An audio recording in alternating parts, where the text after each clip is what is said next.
let me check out how DJ Reader did, last year. And Reader was one of my favorite additions, I think, ever that the Lions have made during free agency. I mean, I loved DJ Reader as a free agent the first time he became available. We didn't sign him at that time. That was under Matt Patricia. And then the second time around, he becomes available, and he just felt like all the stars were going to align. This was going to make so much sense. The Lions were able to get him on a 2-year deal, which was perfect. Last year, he made a positive impact for this team. His defense as a whole performed due to all the injuries, so he kind of slid a little bit under the radar. You didn't maybe feel his impact as much as maybe you did at the beginning of the season. After that, it was very quiet. And because of that reason, he feels like he's kind of getting forgotten a little bit about how much of an impact he can actually make for this team. And as I was looking into DJ Reader and kind of rewatching DJ Reader and seeing how dominant he looked at the beginning of the season, I mean, he looked awesome at the beginning of the year. Then as the season goes on, you just feel some ups and downs. And there were certain games you're like, oh, they're kind of attacking certain ways here, and he's not maybe playing this the best. And as you have all of that, you start to recognize all of the things around DJ Reader. And you start to put together the puzzle pieces of like, okay, how is this Lions run defense going to get better? What is it going to take? I mean, the keys to this Lions run defense specifically getting back on track this year, how the Lions have addressed that and what needs to happen for that to be the case. In games, they just kept teams off the field from running the football, so you didn't get enough attempts. Like they would have 12 rushing their running back, and that was kind of it in the game because they would fall into a hole. A great example would be Tennessee. The Lions destroyed Tennessee, but Tennessee ran the ball pretty well. It just so happened the Lions scored all the time, and it became 50. They scored 50 points in that game. Yeah, you had to stop running the football. Even if you were effective, they had to stop. Now, the Lions also had some good run defense from games in there mixed in as well, like Houston. They were fantastic against Houston. They were in a big hole. They could just probably run the ball out, right? I mean, they were up multiple scores in that game. The Lions held on. The defense led the way. They were great against Houston. They didn't run the ball very well. Carlton Davis took the ball away a couple of times, which was massive in that game. We ended up winning that football game. So they still had some good run defensive performances in there. However, as a whole, it wasn't great. Expected points added, they fell 20th in the league this past season. And when you look at the top 5 teams in terms of expected points added by run defense this past year, number 1, Baltimore. And to just kind of go to the DJ Reader note on the interior, they're led by Travis Jones, a former high draft pick out of UConn, and then also Michael Pierce. I don't know if Michael Pierce is even in the league anymore. I think he may have retired, but the veteran nose tackle. With Minnesota, they have Harrison Phillips. They also, now you'll notice every team can kind of be built a little bit differently here. I don't think there's a one size fits all. Hey, you need this exact piece or your run defense is going to be tragic. You don't need that. Minnesota having Harrison Phillips, I still think that he's an animal against the run. He always gives us problems against the run for our interior offensive linemen. That said, though, in the back end, they have 2 very good run defensive linebackers. They're an attacking style defense. They're a little bit undersized back there, but they do stop the run because of that. They give up big runs because if you get past that first level, you can take off. And we saw that this past season, but they can also be really tough to get started against because of the aggressive nature they'll play with. You got a team like Denver, who their front 3 is really good together. They have a very strong unit, vested in that heavily coming into this past season. To go alongside DJ Jones, they also added Zach Allen to a 2-year contract, as well as trading for John Franklin Myers. So they loaded up that defensive front. Of course, you have Philadelphia, who has constantly just had high draft picks going to that defensive line, Jordan Davis, alongside a guy like Jalen Carter. And of course, Tampa Bay, who always seems like they're up here. They are loaded with depth. Some guys that we have now connections with, of course, our defensive line coach coming from Tampa Bay as well, on top of the fact that for Tampa Bay, they are led by Vita Vea, who's an animal. So they have always had great depth, a lot of interchangeability, and an animal in Vita Vea, who's just fantastic, one of the best in football. So all of those things come together, and it says that's going to be a great run defense. So those were the top 5 run defense expected points added. Lions fell at 20th this past season. I do think there is a key to, we have to get that right. We have to get that back into a category of, hey, Lions are one of the best. Hey, guys miss time. When you miss that many guys, things are going to kind of fall off. And it fell off in a lot of different categories this past year. So I'm going to go through my reasons, and we'll kind of break them down as we go through. Let's go to the first reason the Lions run defense will be better this upcoming season. The first reason, and I want to start off with DJ Reader first, because he does feel like he's kind of going under the radar. DJ Reader played dominant football to begin this past season. Well, good stat for him. Second in the NFL this past season in terms of double team rate, 53.2%, behind only Dexter Lawrence. He also had a 1.4 yard average depth tackle this past season, which was pretty low as well. So there's a couple good notes for him. But DJ Reader this past year always liked his schematic fit because I felt that he could create other open gaps. And we'll talk about that a little bit more. Being able to play a 2-gap style, gap and a half, being able to be aggressive upfield and attacking, but also kind of sit into a multitude of different varieties of what you want to ask him to do defensively. A common look for the Lions this past season, being able to take away both B gaps, those inside gaps with their defensive tackle, Nalim McNeil, and their defensive end in Levi, while also then having a guy like DJ Reader who can play through the middle, play multiple gaps, and having Jack Campbell be able to work and fill off of it. having a ton of versatility up front, being able to take on a ton of snaps as well, which he has shown. And this past year, especially at the beginning of the season, he showed all of that. Zone schemes, I felt that he was dominant. He was super powerful. You saw that in the hips, heavy hands on entry, gave us pass rush juice. That was the big selling point to me with DJ Reader as well. Is yes, he's not an elite pass rusher, but he's always historically been able to impact the passer. Like he's always had you felt his presence. And this past year, while maybe that wasn't as noticeable, and I think the reason for that is the pieces around him typically kind of fell apart, like defensive ends, linebackers, a lot of the pieces, Ali McNeil eventually, you start to lose those, and you start to take those pieces out of the mix alongside him, and you didn't feel his impact as much. As he can't be your lead rusher, but what he can be is very complimentary, and he felt very complimentary, especially early this past season. He's very leveraged when he works downhill. He can get into your pads. He has a very nice entry point, and there's a lot of power there where he can really drop his weight, create a nice little leg drive upfield, fast hands, effective hands, fast hands, finding good entry points and on the ground a little bit too often, especially as a rusher. You will see that he is an effort rusher that is going to find knockback, going to find some walk back, doesn't play with a lot of slither, but plays with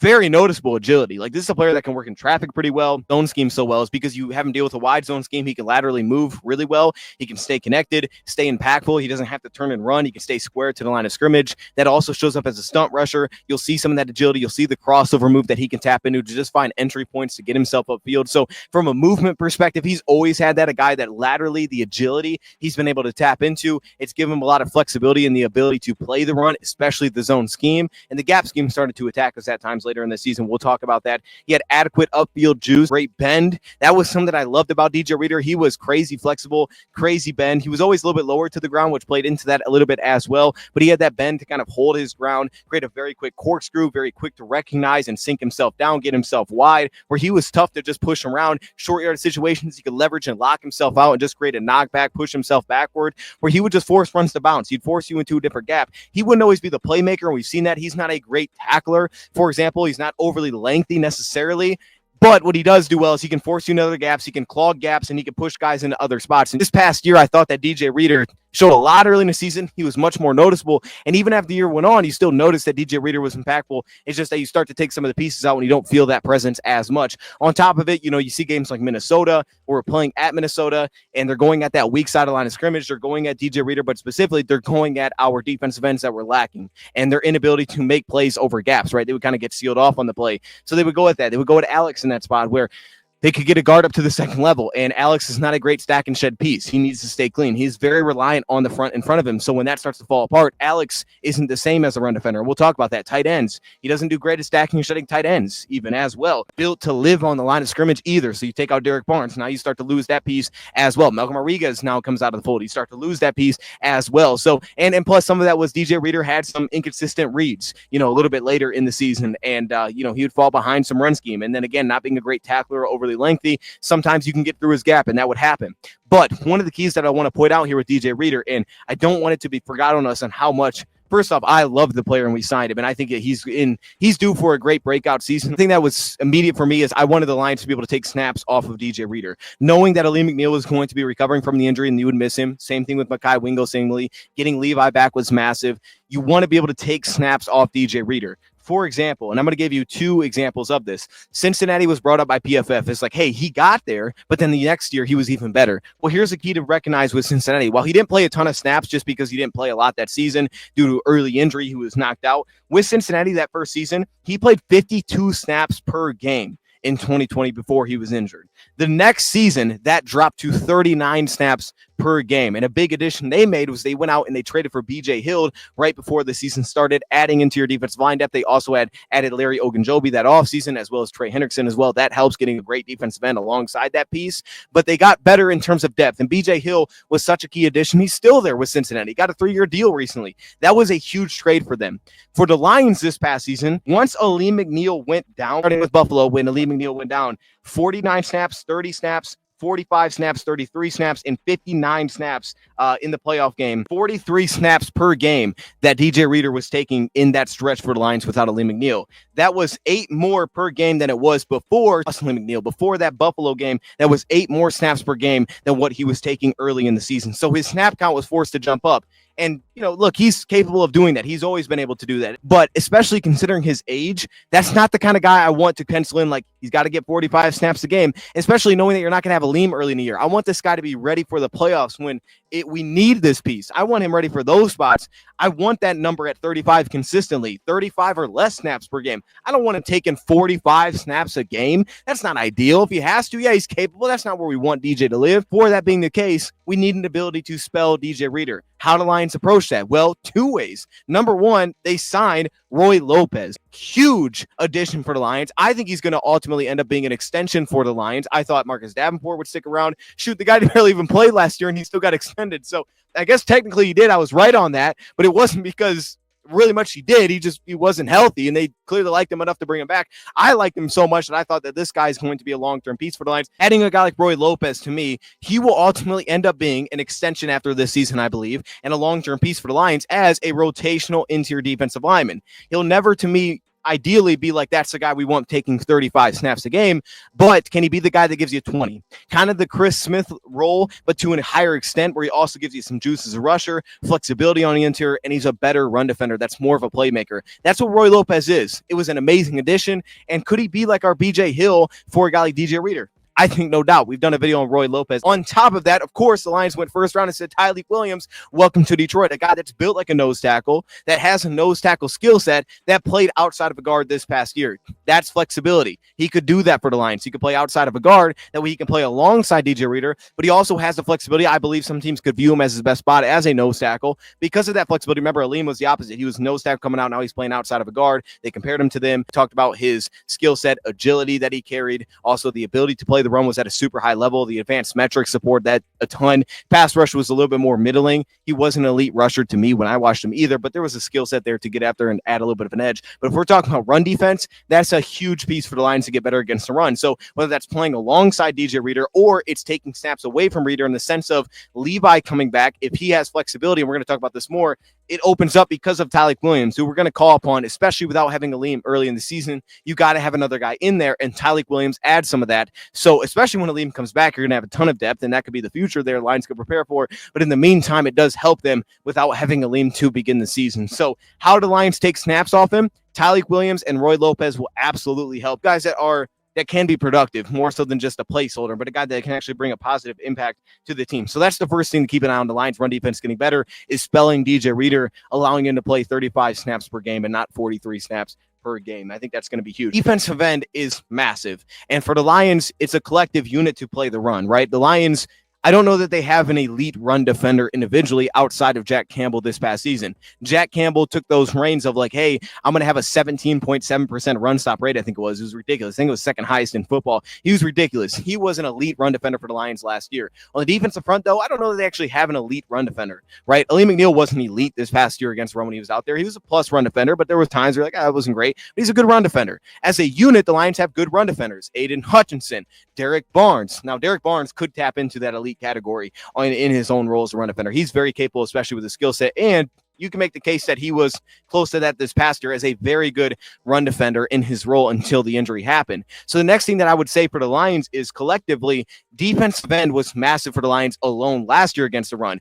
For example, I'll give you some game examples. Green Bay, the Lions were gashed at times against Green Bay. Here's a stat for you according to PFF heading into the Washington game. The Lions allowed a 30.4% explosive run rate this past season, which is 10 or more yards. That was the worst in the NFL. Now, I couldn't tell if they were saying that just in general that's what they've allowed or that was allowed on no huddle plays. Regardless, one thing that was noticeable when he went through the games, at least for me, and I didn't have a stat for it, so that's the only one I could find according to PFF, the Lions seemingly allowed a lot of chunk runs. They would do great against the run, and then there'd be a chunk play, and that would shoot their average up, so that was a problem.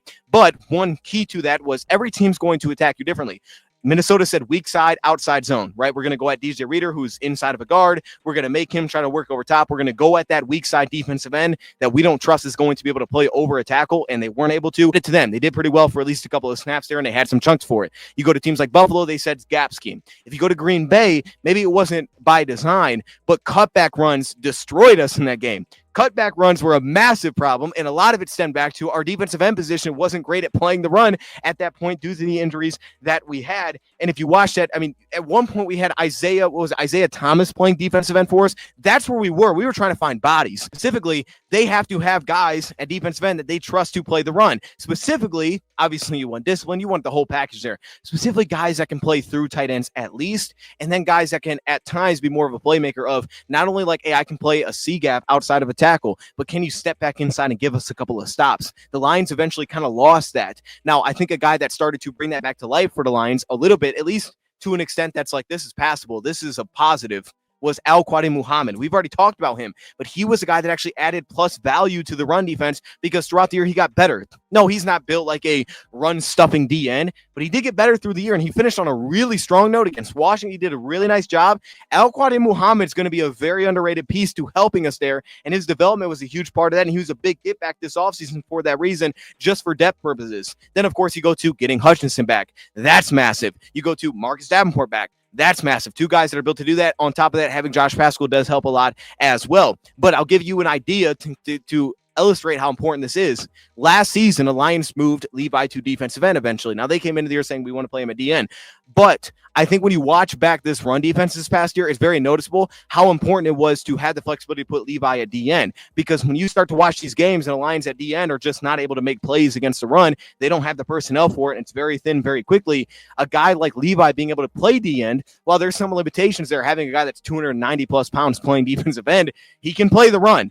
Perfect example is here against Minnesota. You have Aleem and DJ Reader, so now they kick Levi to defensive end. And notice this was the game earlier where I spoke on how they attacked on that weak side. Now you put Levi on that weak side defensive end. They try to run towards him, and he handles business, forces this run to bounce outside, and you get a run stop. And our defensive line coach has been a part of working with guys that have been like that, guys that are 300 plus pounds that are playing DN because they got to get them on the field. Levi's ability to do that. No, that may not be his best spot, even though he was very good there this past year. However, what value he brought was clearly he could stop the run. The Lions needed a guy that could play the run at defensive end. They needed a guy that could be pretty dominant against the run at defensive end when all these injuries started to surface. And Levi's flexibility allowed us to have that. Maybe that's a big reason the Lions thought, hey, let's give him some looks there early before the season even starts. This could be very valuable to not only him and his skill set and getting him off the ground, but specifically as a team. Having another guy that can help us against the run and ultimately became very important for the Lions. Well, look at this. If the Lions don't have interior defensive line depth, they can't do that because Levi's going to have to play on the inside early without Wingo, without Aleem. So he's going to have to play alongside DJ, and he still may to need flexibility. And he can offer that if you have interior defense line depth. Now Roy Lopez and Tyleek come into the fold. If they can play on the interior, you can now look at moving Levi to DN. Now, hopefully you never have to do that. He's consistently on the field, and Marcus is consistently on the field, and Josh is out there, and you don't even have to worry about that. But if it happens, it was valuable last year. And on top of that, how did the Lions address it this offseason?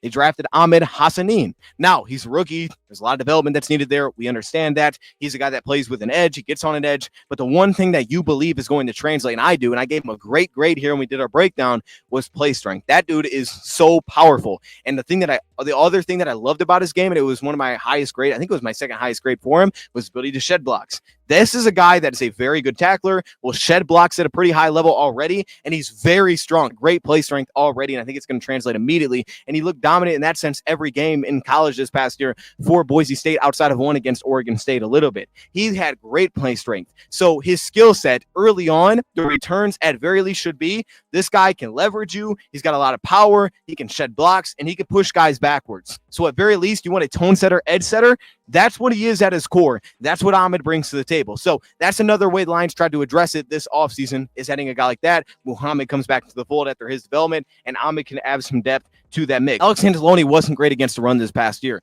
Now, Alex was up and down. You could say game by game was different, especially towards the middle stretch. Games like Tennessee, he looked rough against the run.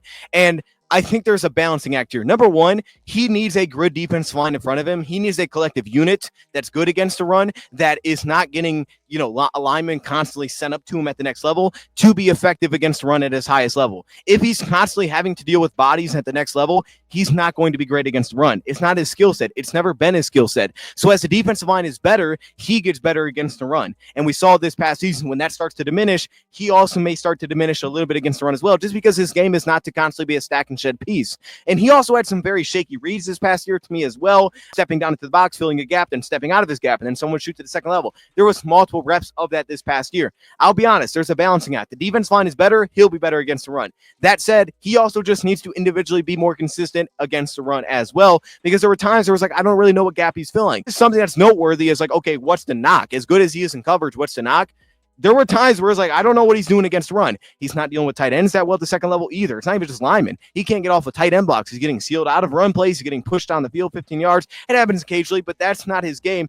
Ultimately, I'm not really concerned about Alex Anzalone. You could see the Lions got creative at times, sometimes putting 6 on the ball, 1 off the ball being Alex, allowing him to play behind DJ Reader. When the defensive line does its job at a pretty good level, as you can see, he's successful, and he plays off that well. He'll press on a scrimmage, and Alex has a really good sense of the backside. He's an instinctual piece, tries to go make plays, maybe that get beyond necessarily what the expectation is and just stepping down and filling his gap, and he plays off of that incredibly well. So I'm not necessarily worried about Alex. I just know that you need to give him help in front to make sure that he can play and fly around like he does at his best. Don't have Derrick Barnes at the first few games of the season. Losing Derrick Barnes was a key to this. Another reason why the Lions' run defense will be better, getting Derrick Barnes back, simply put. Trevor Nowatzki ended up being a really nice aid for us. Hopefully Malcolm ultimately gets back soon so he can be that as well. And then on top, they said October, but then on top of that, maybe Grant Stewart. These plays tend to remind you how well Alex and Jack Campbell actually complement each other. But then going back to the Derrick Barnes aspect, playing on the ball, first down, second down,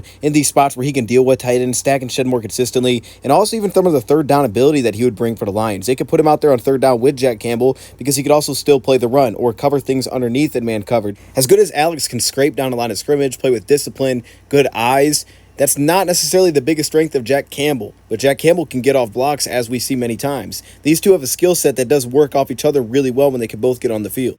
Derrick Barnes' ability to play the run. Derrick Barnes could be the Lions' best run defender, not named Jack Campbell. And on top of that, he could very well be the Lions' best run defender that's consistently on the ball. He could be the best on the team. Seriously, because of the matchups that he gets. He's the guy that deals with tight ends. When he's not in there, Alex may have to deal with tight ends more. When he's in there, you can take that stress off of Alex potentially a little bit more.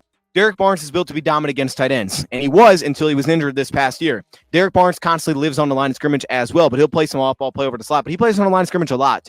His skill set to play the run is something that is unique in the NFL. It's unique to the Lions. They need that piece for what they do defensively. Him back individually alone will add a lot to the Lions' run defense because that's what Barnes' skill set is. That's what he's best at, is playing the run. Even when he's not dealing with blocks and stack and shed and just that alone, his ability to track, run sideline to sideline, his tackling form. That guy's a disruptor. His ability to fill gaps from behind and then track guys down from behind. It's all incredible. He's an impressive athlete. He can play off ball as well and play the run. His ability to play the run has always been his biggest strength, and he's always gotten better against that. To me, he's obviously alone just a massive get back for the Lions. As much as I truly did appreciate Ben Neiman's development on the ball throughout the season when he was thrown into that role, Malcolm Rodriguez's help when he gave us it, and then on top of it, Trevor Nowatzki really being able to carve out a reliable spot there and get better throughout the year. You did miss Derrick Barnes as almost as a true edge setter, as a backer against tight ends specifically. He brought a force and an element of just stopping power on the line of scrimmage. Tennessee, Green Bay, teams that kill us with cutback lanes. He's a guy that can be very valuable to helping us get back on track. Decimated lines were a D-line. I mean, they had guys like Jonah Williams playing defensive end against Buffalo. And if you go to games like that, there's individual games where lines are really bad. And I'm going to go to a quote here by Vance Joseph, right? We looked at the top 5 teams and expected points added against the run this past year. One thing Vance Joseph said leading up to the Baltimore game that they had was, you need enough scheme to take away an extra gap for a guy like Lamar Jackson. The last part wasn't a quote, but he was referring to Lamar heading into a Baltimore game, is that you need enough scheme to take away an extra gap. Well, how do you do that? For the Lions' sake, they need the guys that can play multiple gaps so that they can take away an extra gap with less bodies. And for them, there's certain teams that can do that can put that stress on you, that can run with quarterbacks, Jaden Daniels, Josh Allen, whoever that may be. There's a lot of teams now that have that ability to stress you. If you don't have guys that can take away multiple gaps, now everybody's responsible for a single gap. You have more run lanes because there's an extra body essentially that you have to take away against the run that is not accounted for, and that's the quarterback. So Having that guy helps you. That's where DJ Reader was such a big addition initially, and I loved him, is because of that value that he could add. And I still believe DJ absolutely adds that value. But the only way you get that out of DJ Reader, and you notice that, is if the guys around him are also playing at a high level and playing at a positive level. If guys around him are struggling, if DNs can't make plays against the run, if your linebackers are inconsistent, if your linebackers are in and out, now things have to change up stylistically. You get teams like Buffalo who are like, yeah, let's just isolate the linebackers. Let's empty out the box. Let's go gap scheme. Let's make sure that they can play just gap sound. And we weren't. We weren't gap sound. From Josh Pascal to the linebackers, we lost gap integrity over and over. We're giving up massive runs just because of a lack of gap integrity. Just because of, hey, you have the quarterback to deal with on a potential keeper, and then you also have a puller on the backside. So now deal with that. So Lions, as they're sliding in, they're shooting single gaps. Now you're testing our gap integrity. We maybe don't have the bodies across the board to deal with multiple gaps because we're injured. Now we're getting gashed against that team. So it wasn't like teams attacked us the same way, though I feel like DJ Reader excels against zone scheme, and the Lions seem to be better against that consistently.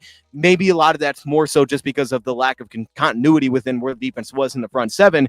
But ultimately, teams attacked us differently, but they were able to tackle us based on what we were missing. And the Lions were missing a lot this past season. So those are really the 5 things to me that will get the Lions back on track against the run. But the one guy that I want to emphasize not to overlook this upcoming season has to be DJ Reader. The dude was a dog.